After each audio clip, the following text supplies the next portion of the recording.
Buenos días, bienvenidos a nuestro devocional Tu Palabra para Encontrar el Camino. Hoy es 16 de mayo del 2024 y vamos a continuar con la lectura de la Biblia con el primer libro de Crónicas, capítulos 4 al 6 y el Evangelio según San Juan, capítulo 6, versículos 1 al 21.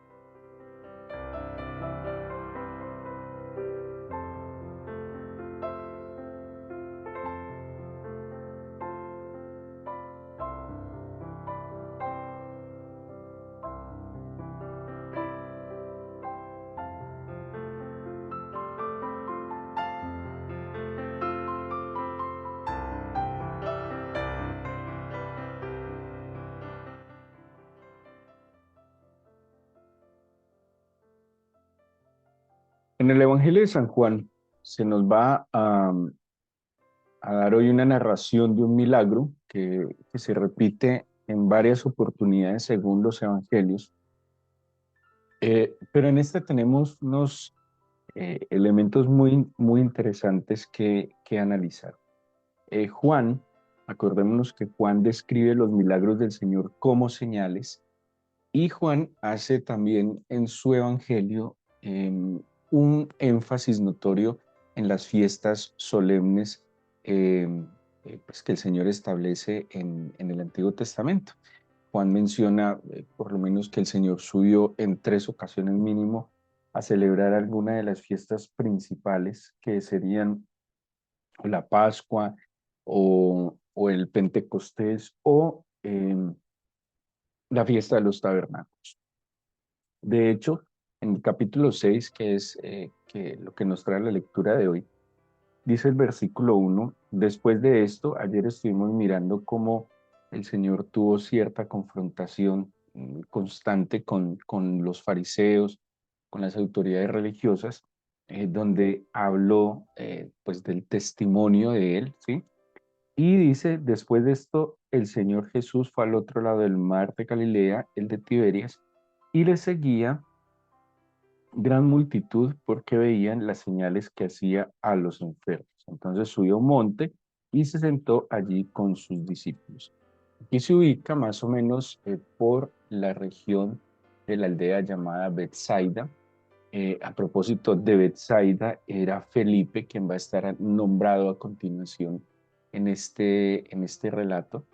Y dice que el Señor va al otro lado, como buscando un poco de espacio y reposo. Estaba en Cafarnaún, se transportaba mucho a través del mar de la Galilea o lago de la Galilea, porque el mar de la Galilea en sí es un lago.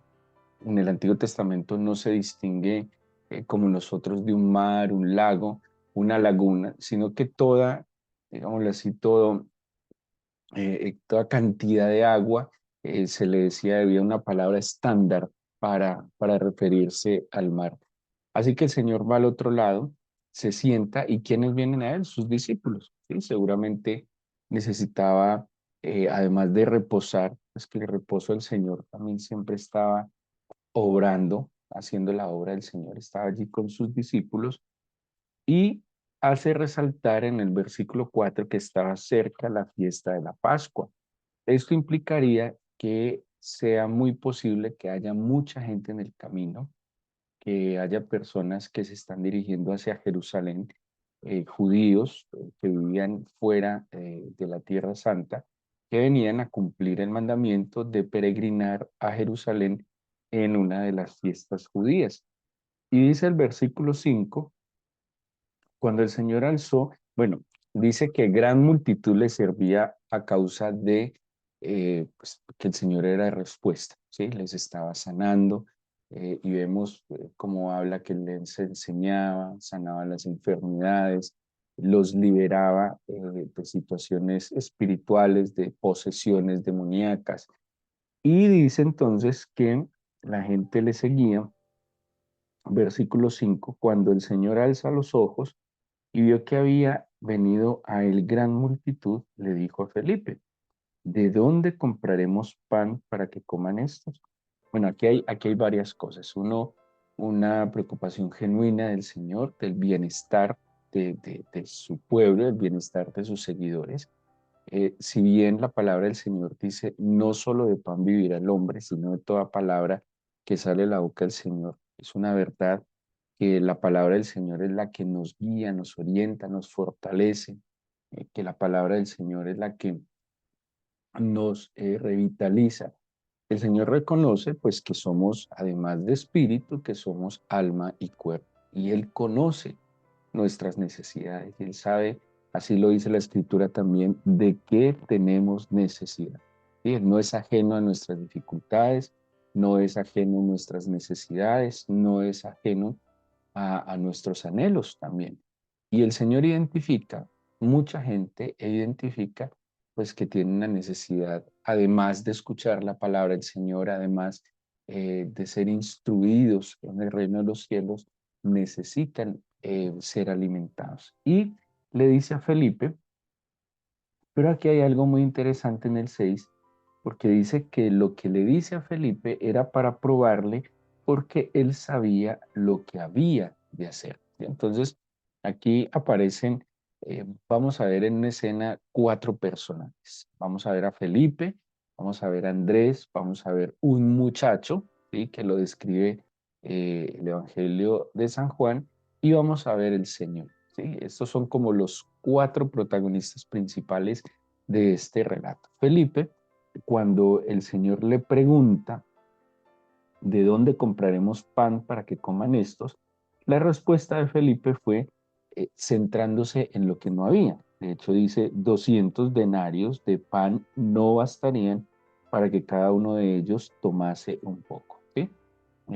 Aquí vemos a Felipe centrado o sea, su respuesta es desde el déficit, su respuesta es desde lo que no hay, su respuesta es desde lo que no se puede, su respuesta es desde lo que, claro, él dice, ni siquiera 200 denarios alcanzarían, está calculando lo que se necesitaría, pero que no se tiene. Es una respuesta lastimosamente muy común a veces en medio de nosotros, donde nos enfocamos más en lo que no hay, en lo que no tenemos, en lo que se necesita, y pues es una respuesta que puede generar cierto desánimo, frustración y pérdida de esperanza. Esa es la respuesta de Felipe. Es una respuesta que ante una necesidad a veces podríamos nosotros dar, ¿sí? De nuevo, es desde el déficit. Pero Andrés, en el versículo 8, dice, uno de sus discípulos, Andrés, hermano de Simón Pedro, le dijo,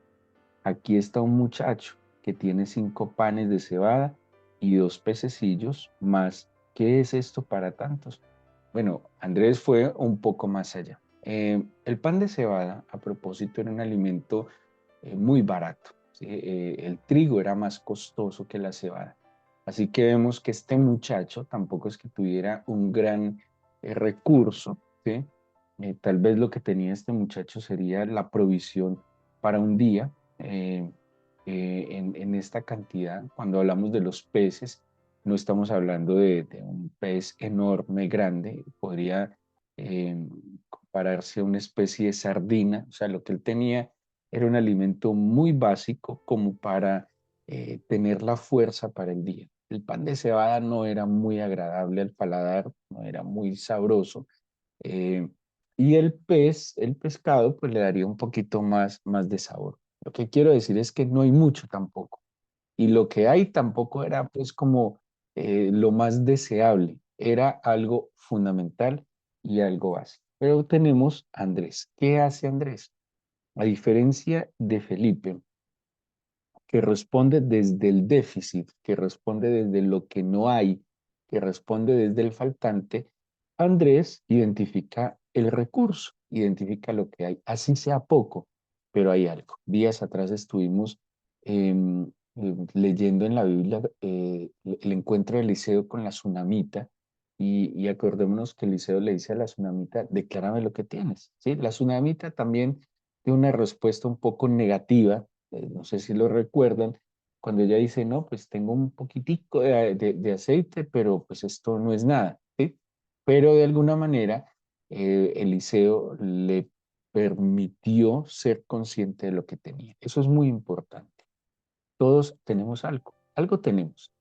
Usted puede decir que no, que ya tiene muchos años, entonces que ya no tiene fuerza, que su pensión es muy poco, hablando de recursos económicos, o que su casa es muy pequeña, o que usted no graba en la memoria. Sí, generalmente nosotros miramos desde lo que no tenemos para cualquier tipo de proyecto o necesidad, ¿sí? Siempre habrá necesidades y siempre habrá necesitados en medio de nosotros. Eso lo menciona también la Escritura.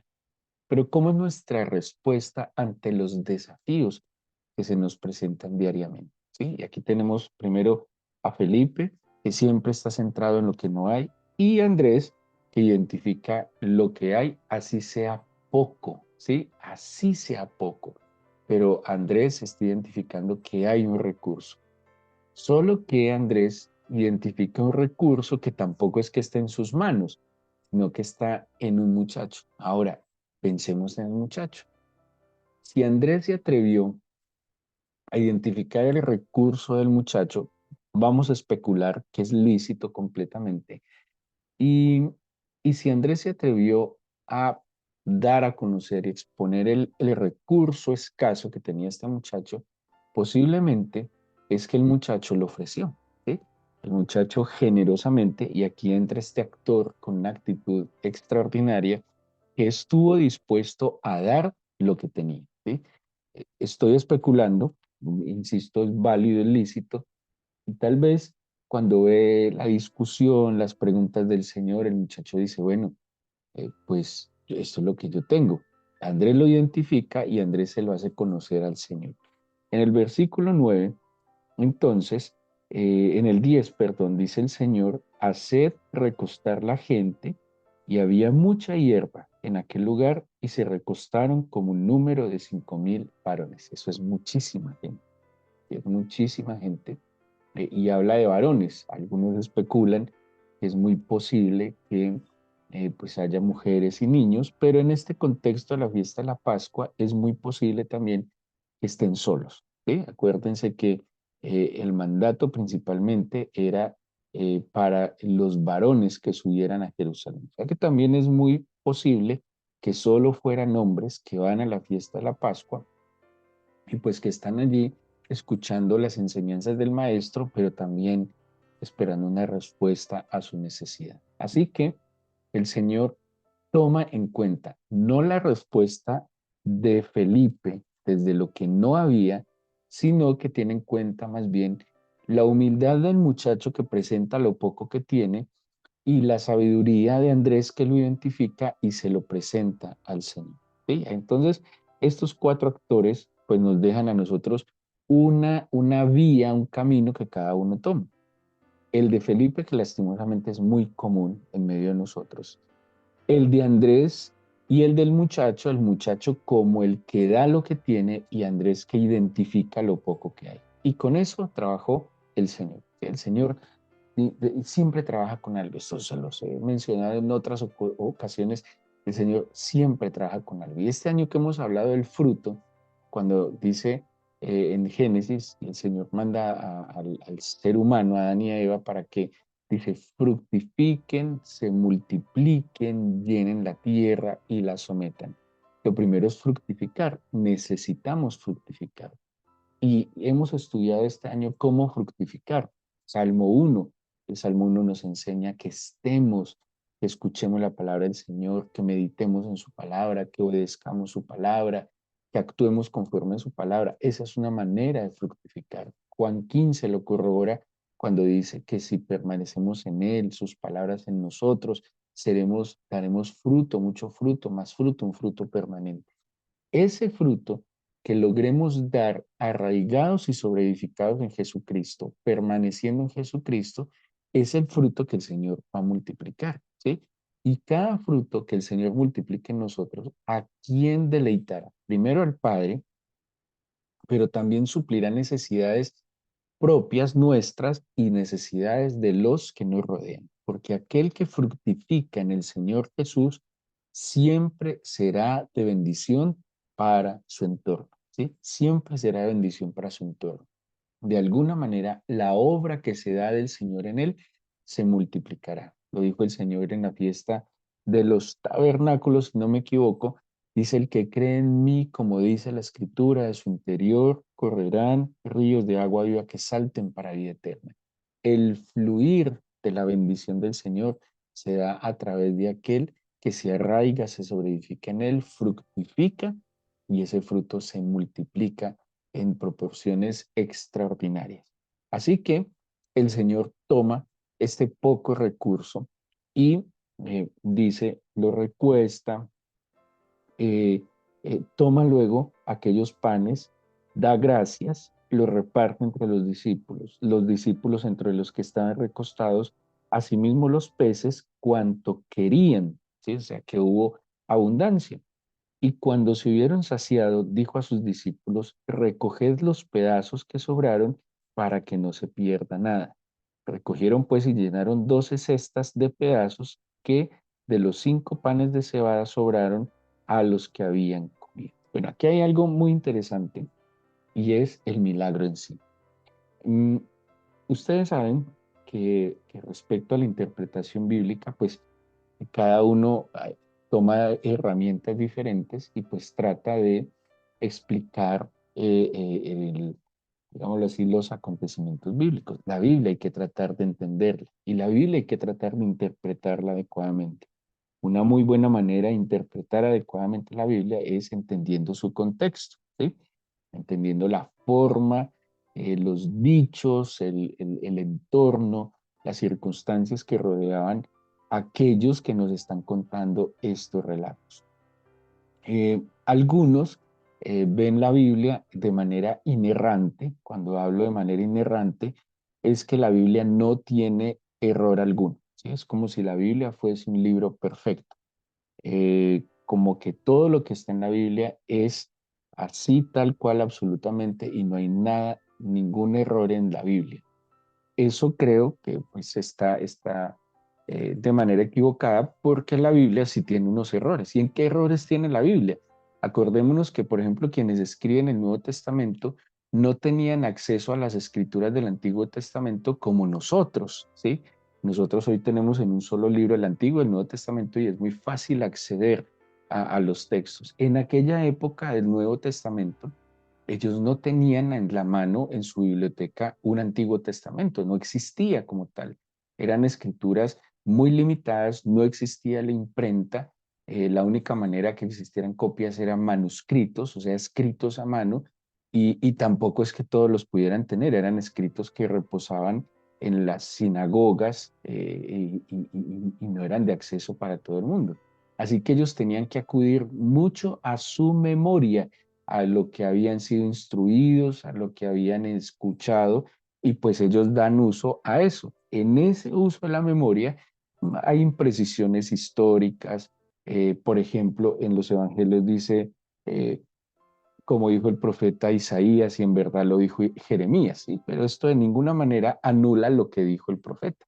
Lo que quiero decir es que pues dentro de la interpretación, pues se mira diferentes posturas, hipótesis para poder entender mejor la Biblia. Respecto a este milagro, hay 3 ideas de qué pudo haber sido. Una manera que lo ven y lo interpretan es que esto fue una cena ceremonial, ¿sí? Una muy particular hipótesis y que en verdad de ese poquito que había, el Señor saca una pizca para cada persona y hace como una cena ceremonial porque está, de hecho la palabra acción de gracias, cuando dice dado gracias, viene la palabra Eucaristía.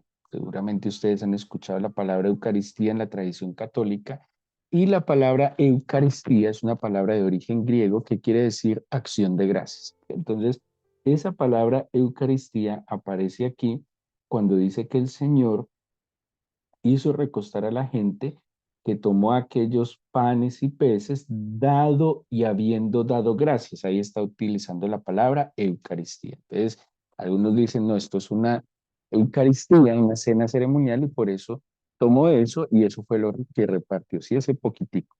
¿Quién niega esa hipótesis? Lo de las cestas, ¿sí? Dice que sobraron 12 cestas y cada apóstol tenía una cesta. La otra hipótesis es que el milagro ocurre en el corazón de las personas. Me parece muy interesante, muy conmovedor. Y lo que identifica es que tal vez estos varones van hacia Jerusalén en peregrinaje. Cada uno llevaría su porción. Hay un término que es cófinos, que era una especie de cesta o de canasta que cada hombre llevaba siempre consigo. Había varias herramientas que los hombres llevaban. El manto mencionado, ese manto era para cobijarse en la noche, para cubrirse. Ellos llevaban como un manto. Dos llevaban generalmente una especie de vara, de bastón, y llevaban también esto que se llama el cófinos, que era una canasta, como una especie de recipiente. En ese recipiente ellos iban o tenían alimento para el camino o también les servía para recoger ciertas cosas en el camino. Así que es muy posible que estos varones que van hacia la fiesta solemne, hacia Jerusalén, llevaran en su cófinos o en su cesta personal para el camino porción de alimentos, ¿sí? Comida para varios días. Y una hipótesis es que el acto de generosidad del muchacho y la bendición del Señor generó el milagro en el corazón de las personas, que tal vez, como se iría a decir más adelante en Hechos de los Apóstoles, que la abundancia de los unos supliera la generosidad de los otros. Esta postura me parece muy conmovedora porque el milagro ocurrió en el corazón de las personas. Generalmente solemos ser egoístas y aunque tengamos recursos para compartir, esperamos que otro lo haga. Sí, es una postura triste, pero así es. Aunque tengamos nosotros un recurso para compartir con alguien que necesita, siempre estamos esperando que otro lo haga. Hay gente muy generosa, pero también hay gente un poco menos generosa. Y el que es menos generoso, aunque tenga cómo compartir, está esperando que otro lo haga, ¿sí? Como quien dice, si de verdad se necesita, yo ayudo, pero si no, pues guardémoslo acá y tengamos la reserva. Esa postura me parece de nuevo muy interesante porque el milagro ocurrió, fue en el corazón de cada una de estas personas. Y la otra es lo que tradicionalmente vemos que Juan nos lo narra de manera literal y es que hubo un milagro, eso podríamos llamarlo, no sé, de creación. Físicamente, en la medida en que el Señor repartía a sus discípulos los panes, los pececillos pues se iban multiplicando, como si echaran la mano a la cesta y sacaban para dar y otra vez que volvían a poner la mano en la cesta seguía habiendo este recurso. Obviamente también pues ese es el que nos está narrando Juan. Así que vemos este milagro, esta provisión extraordinaria del Señor. ¿Cómo termina la historia? Y es que lo que quedaba, había una costumbre, esto se llamaba pea, lo que quedaba se le compartía a los servidores. Estudiando me recordaba la frase de mis abuelos, de mi madre, que decía, el acomedido come de lo que está escondido. ¿Quiénes fueron instrumento para multiplicar este recurso? Los apóstoles. ¿Quiénes disfrutaban de lo que sobraba? Los apóstoles, ¿sí? El recurso que sobraba se le daba al servidor. Siempre que él que sirve como instrumento para bendecir, siempre también gozará de una bendición especial. Y por último, dice que lo que sobró se lo daban en las canastas que les mencioné hace unos minutos, el cófinos. Y cada uno entonces de los apóstoles tuvo una porción extra para su camino. ¿Qué nos enseña entonces este milagro? Bueno, para el Señor no hay nada imposible. Y el milagro, como puede ocurrir en el corazón, puede ocurrir externamente. Lo importante es que no nos centremos en lo que no hay y en lo que se necesita, sino en lo que hay. ¿Sí? Tal vez seamos como Felipe, que identificamos claramente lo que se necesita y que no hay. Eso a veces nos frustra, nos preocupa y nos desanima sin duda alguna. Pero centrémonos en lo que hay, en lo que el Señor ha puesto en nuestras manos. Y pidámosle más bien, o más bien presentémoslo delante del Señor y digámosle, aquí está, decide cómo quieres y puedes multiplicar esto. ¿Sí? esto también lo he recibido de tus manos, lo pongo a tus pies y te pido que des dirección en cómo este recurso, que yo puedo considerar que es poco, pero tal vez el Señor está considerando que es mucho, que otros más necesitados considerarán que es demasiado. Señor, esto es lo que hay. Yo te suplico entonces que conforme a tu misericordia, gracia, gloria, pues lo multipliques y nos permitas servirte para que este recurso bendiga a muchos. Démosle gracias al Señor, oremos y hagamos una oración.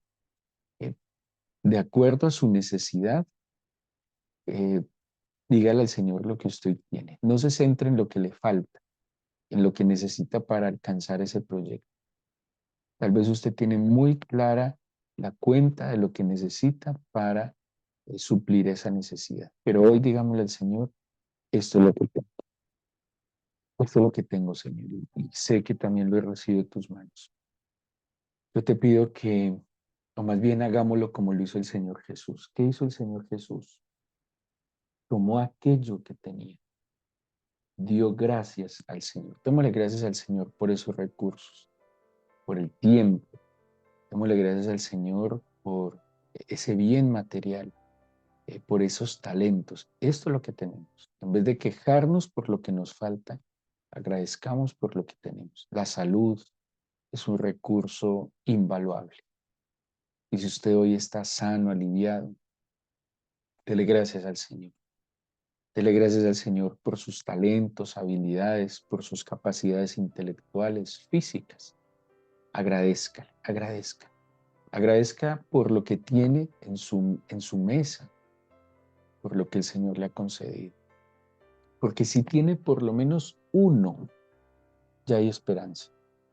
Si tiene un solo recurso, hay esperanza que el Señor lo multiplique. La proporción de la multiplicación del Señor es extraordinaria. Pero tiene que haber algo en nuestras manos.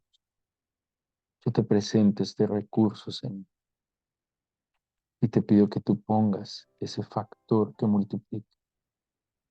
Tú sabes que tengo necesidad, que experimento ansiedad, preocupación por compromisos, obligaciones, responsabilidades. Hoy te presento, Señor, este recurso que aparentemente puede ser poco, pero es suficiente para que tú, Señor, con una sola palabra lo multipliques. Lo pongo en tu altar, mi Señor. Te doy gracias. Perdóname si en algún momento me quejé de lo poco que había o me quedé centrado en lo que faltaba. Hoy reconozco, agradezco y te bendigo por lo que está en mis manos, porque no estoy en ceros. Yo sé que tú puedes obrar de manera sobrenatural, sea en mi salud, en mi economía, en mi parte laboral, académica, en mi familia, Señor. Yo te pido que avives tu obra en mí, Señor, y que mi fe se fortalezca por tu palabra y que yo pueda ver conforme lo que he escuchado, Señor. Danos tu bendición en esta mañana. Guarda, Señor, nuestras entradas y nuestras salidas y permítenos escucharte día a día. En el nombre de Jesús. Amén.